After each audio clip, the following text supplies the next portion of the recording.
याद में तेरी सबको बुला दो, कोई ना मुझे याद रहे, घर पर तुझ पर सब लुटा दो, खाना ये दिल आबाद रहे। ला इलाहा इल्लल्लाह, ला इलाहा इल्लल्लाह, ला इलाहा इल्लल्लाह, ला इलाहा इल्लल्लाह, ला इलाहा इल्लल्लाह, ला इलाहा इल्लल्लाह, ला इलाहा इल्लल्लाह मुहम्मदुर रसूलुल्लाह। सब खुशियों का आग लगा दो, सबको नजर से अपने गिरा दो, फकत तुझे याद रहे। तौहीद की कंकर सीना में लगा दो, शराबे मोहब्बत मुझको पिला दो, खानाए दिल आबाद रहे।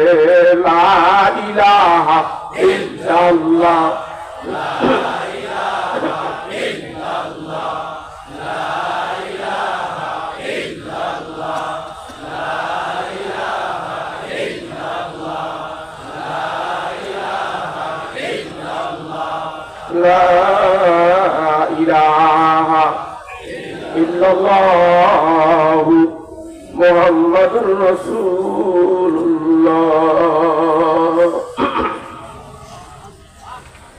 रुशी दिया फैज़ दरिया बहा दे, उजालिया फैज़ दरिया बहा दे, हमको रोशन कर इलाही उनमें से। बोले निसारिया फैज़ दरिया बहा दे,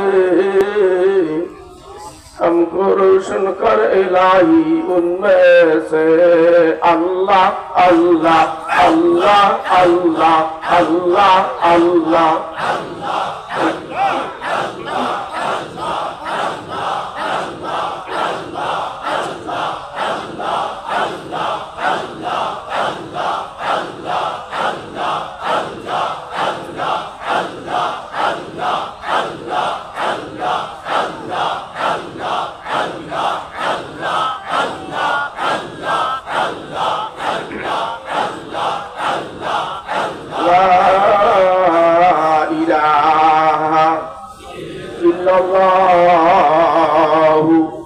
मुहम्मदुर रसूलुल्लाह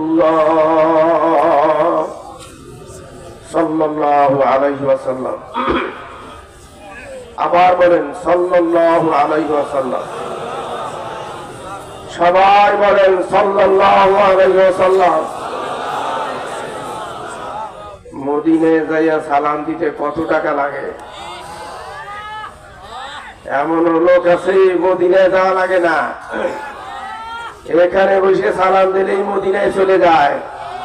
সাল্লাল্লাহু আলাইহি ওয়াসাল্লাম বলতে যতটুকু সময় লাগে মদিনায় যাইয়া পৌঁছাইতে অতটুকু সময় লাগে না। এই নেসারিয়া দরবারের সাথে এই যে জেলামি সাহেব একটু আগে বললেন, নেসারিয়া দরবারের সাথে মদিনার একটা কানেকশন আছে, ডাইরেক্ট কানেকশন আছে, ডাইরেক্ট একটা যোগাযোগ আছে। মনে করেন না যে নেসারি সাহেব চলে গেছে আরো যোগাযোগ নাই, ওইখানে শুয়ে শুয়েই যোগাযোগ করতেছে, ওই শুয়ে শুয়েই যোগাযোগ করে যাচ্ছে।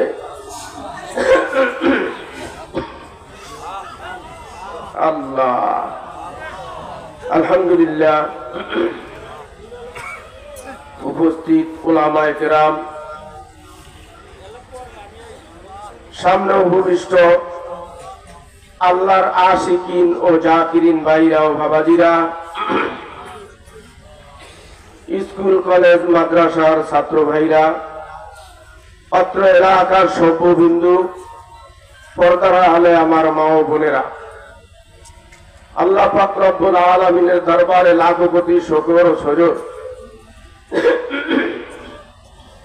যে মহান রব্বুল আলামিন বহুত বড় দয়া করে মায়া করে ভালোবেসে আমাকে এবং আপনাদেরকে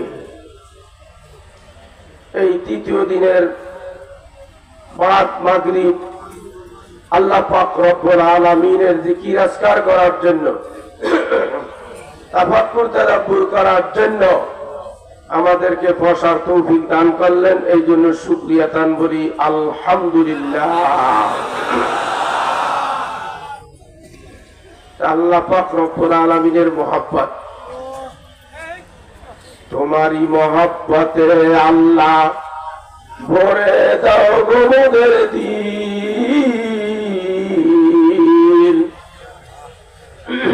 কুদরতি হাতে খুলে দিও মজলিসে সবার বন্ধ মনের কিল।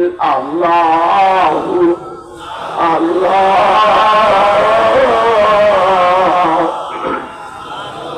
আল্লাহ আল্লাহ আল্লাহ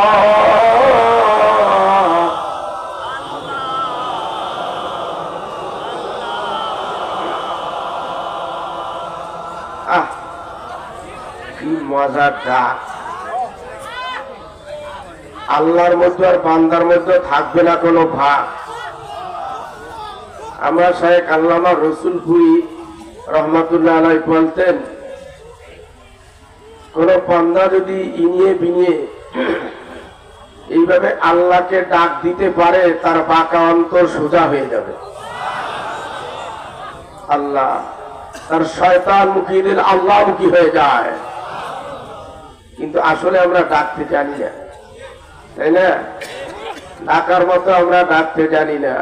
আল্লাহ, এই আল্লাহ নামের ভিতরে যে কি মজা,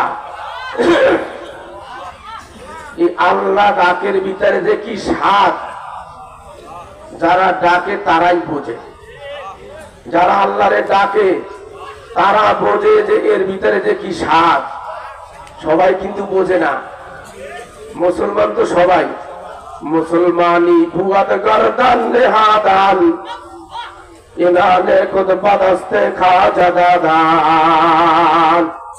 বাবারে মুসলমান তো সবাই, কিন্তু আল্লাহর নামের ভিতরে আল্লাহ ডাকের ভিতরে যে কি স্বাদ আল্লাহ, এই যে সবাই বোঝে না। চোখের পানি আগে সরো, গুনার জন্য তওবা করো, কামেল পীরের হস্ত ধরো, হর হালাতে জিকির করো। আল্লাহ আল্লাহ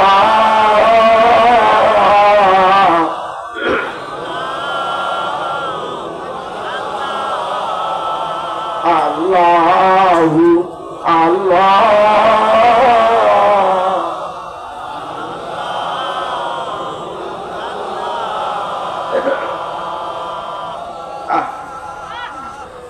আল্লাহ।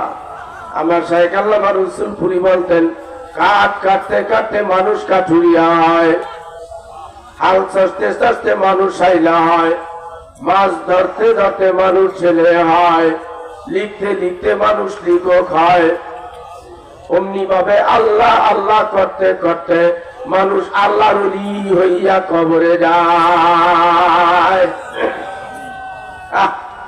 যারা এই মজা পাইছে তারা ডাকে আল্লাহ, ঠিক কিনা? যারা মজা পাইছে তারা ডাকে, তারা আমার মাওলারে বলে না আল্লাহ। যারা মজা পাইছে তারা ডাকে আল্লাহ। দেখেন না ওই কত মানুষ আল্লাহ কাঁচা মরিচ খায়, মুড়ি দিয়া কাঁচা মরিচ খায়, আল্লাহ ঝাল লাগে তারপরেও ছাড়ে না, কেন ওর ভিতরে একটা স্বাদ সে পায়। ঝাল খাইতে কষ্ট লাগে, জিভায় লাগে মজা, আল্লাহ রাস্তায় ফানা হলে দিন দুনিয়ায় রাজা। আল্লাহ রাস্তায় ফানা হলে দিন দুনিয়ায় রাজা। আল্লাহ নামাজেতে সেজদা করি তোর কুদরতি পায়, রূহের সাথে দিদার হবে যদি তোর ইচ্ছা হয়, যদি তোর ইচ্ছা হয়। কলম নামের সিংহাসনে বানাইলাম তোর গদি, দিবারাতি আমার সাথে থাকবি নিরবধি, থাকবি নিরবধি। নামাজ পড়লাম জিকির করলাম ইখলাস দেখা লইয়া, মনের মাঝে ঘর বানাইলাম যখন তখন আইয়া, যখন তখন আইয়া, যখন তখন আইয়া। আল্লাহু আল্লাহ আল্লাহু আল্লাহ আল্লাহু আল্লাহ আল্লাহু আল্লাহ। বাবারে আল্লাহ আল্লাহ এইভাবে ডাকতে ডাকতে যদি কবর পর্যন্ত যাইতে পারো বাবারে, তোমার আর কিছু লাগবে না। বাবারে আল্লাহর নামটা যদি জবানে জারি করিয়া আল্লাহ আল্লাহ, এই আল্লাহর নামটা জবানে জারি করিয়া জিকির আজকার করতে করতে যদি কবরে যাও বাবারে, তোমার আর কিছু লাগবে না। মনে করতে পারেন হুজুর তাইলে আর কোনো কিছু লাগবে না, মানে কি নামাজ রোজা অন্য কোনো কিছুই লাগবে না? না ভাই, যার জবানে মাওলার জিকির জারি হইয়া যায় সে কোনোদিন নামাজ কাদা দিতে পারে না। যার জবানে মাওলার জিকির জারি হইয়া যায় সে সুদ খাইতে পারে না। যার জবানে মাওলার জিকির জারি হইয়া যায় সে ঘুষ খাইতে পারে না। যার জবানে মাওলার জিকির জারি হইয়া যায় সে চুরি করতে পারে না। যার জবানে মাওলার জিকির জারি হইয়া যায় সে ডাকাতি করতে পারে না। তার জবানে মাওলার জিকির জারি হইয়া যায় সে মানে কম দিতে পারে না, মানে ভেজাল দিতে পারে না। ঠিক কিনা? ঠিক কিনা? এই জন্য আল্লাহর নামটা জবানে জারি করতে হবে। বাবারে এই জবানের বড় দাম। আল্লাহ আল্লাহ। এই জন্য হক্কানি শায়েখরা বলে আল্লাহ মাওলারে ডাকো, বেশি বেশি করে মাওলারে ডাকো, বেশি বেশি করে মাওলারে ডাকো। ডাকতে ডাকতে জবানে মাওলার জিকির জারি করো। মাওলার জিকির জারি হয়ে গেলে তার দ্বারা কোনো অন্যায় কাজ আর হবে না। আল্লাহ, এই জন্য মাওলার জিকির জারি করতে হবে। বাবারে এই জবানটার বড় দাম। আল্লাহ তাআলা যে জবান দিতে, এই জবানের বড় দাম। বাবারে জিকির আজকার করতে করতে সকাল সন্ধ্যার জিকির, এই সবকাজ বাক আদায় করতে করতে আল্লাহর সাথে যদি তোমার একটা গভীর সম্পর্ক হইয়া যায় বাবারে, তখন এই জবান দিয়া তুমি যা বলবা আল্লাহ তাই কবুল করিয়া ফেলাইবে।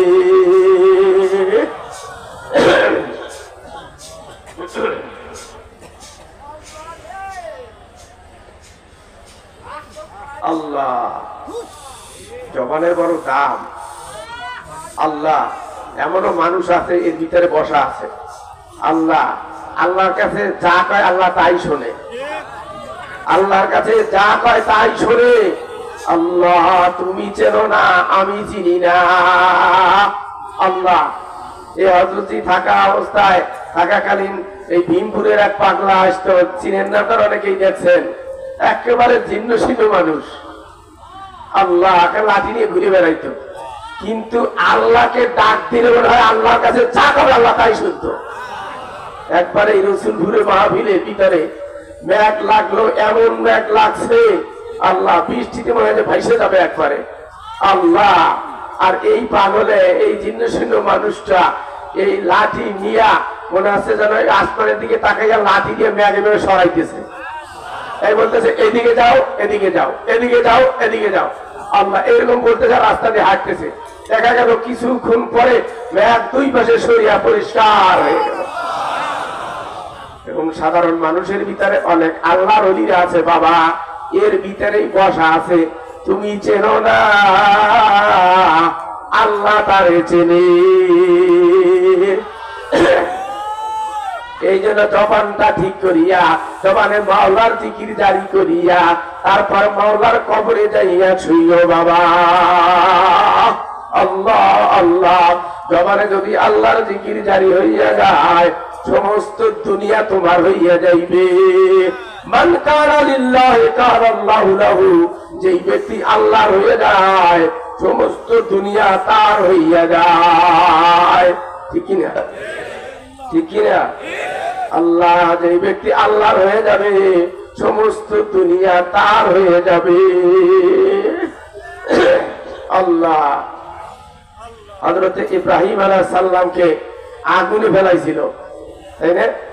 ইব্রাহিম আলাইহিস সালামকে আগুনে ফেলাবার জন্য আল্লাহ নমরুদ আগুন জ্বালাইছিল, এত তেজ করছিল আগুন, কাছে যাইতে পারে না, চরক গাছ বানাইছিল, এই চরক গাছে ঘুরাইয়া তারপরে তারা আগুনের ভিতরে ফেলাইবে আল্লাহ। কিন্তু চরক গাছ যে বানাইছে, এই চরক গাছ তো আর ঘোরে না। আল্লাহর নবীকে আগুনে ফেলাইবে, গাছ আর ঘোরে না। এখন আল্লাহ নমরুদ তো বিপদে পড়ে গেল, কি করি, কেমনে ফেলাই? আল্লাহ শয়তান আইসা যুক্তি দেয়, শয়তান আইসা কানে কানে বুদ্ধি দেয়। আমার কাছে একটা বুদ্ধি আছে। কয় কি বুদ্ধি? বেশ্যা মহিলাদেরকে আইনে যদি তুমি এই গাছ ঘুরাও, তাহলে গাছ ঘুরিয়ে যাবে। বেশ্যা মহিলাদেরকে আনা হলো, বেশ্যা মেয়েদেরকে আইনা যখনই গাছ ধরছে, চরক সাথে সাথে ঘোরা শুরু করছে। নমরুদ বলতেছে, ঠিক আছে, এইবার বুদ্ধি পাওয়া গেছে, তাহলে যাও, তোমরা যখন আগুন পুরা জ্বালানো হবে, ইব্রাহিম আলাইহিস সালামকে যখন ফেলাবো, তখন তোমাদের ডাক দিব, তোমরা এখন যাও। শয়তান এসে আবার বুদ্ধি দিল, এই যে মহিলারা আসছে, এদেরকে তো পরে আপনি আর চিনবেন না, পরে এদের আর চিনবেন না, এদের একটা চিহ্ন দিয়ে দেন। কি চিহ্ন? এদের কপালে একটা টিপ দিয়ে দেন, একটা লাল বা কালো টিপ দিয়ে দেন কপালে। এই মা বোনেরা কপালে লাল টিপ দেয় কিনা? দেয়। হ্যাঁ, এইটা ঠিক না, এটা জায়েজ নাই, এইটা নমরুদের প্রথা। এই বেশ্যা মহিলাদেরকে চিহ্নিত করার জন্য এই লাল টিপ ছিল। এটা নিয়ে আমার আপত্তি আছে। মা বোনদেরকে, বাচ্চাদেরকেও এই টিপ দিতে দিবেন না। আপনারা রাজি আছেন তো? এই টিপ পড়তে দিবেন না, এটা নমরুদের প্রচলন। বেশ্যা মহিলাদেরকে চিহ্নিত করার জন্য টিপ ব্যবহার করছিল। এইটা কোন মুসলমানের মেয়ে ব্যবহার করতে পারে না। পারে? কোন মুসলমানের মেয়ে ব্যবহার করতে পারে? আপনার মা বোনদেরকে ব্যবহার করতে দিবেন? বাচ্চাদেরকে ব্যবহার করতে দিবেন? আজ থেকে আর টিপ ব্যবহার করবেন না। যে কথা বলতেছিলাম, আল্লাহ আগুন যখন জ্বালানো হইল, কিন্তু ইব্রাহিম আলাইহিস সালামের ছিল আল্লাহর সাথে গভীর সম্পর্ক। চরক কাছে ঘুরাইয়া তখন আগুনের ভিতরে ফেলাইছে, আগুনও তার বন্ধু হয়ে গেছে, আগুন শীতল হয়ে গেছে, তার জন্য আরামদায়ক হয়ে গেছে, আগুনও আরামদায়ক হয়ে গেছে। বাবারে, এই জবানটা যদি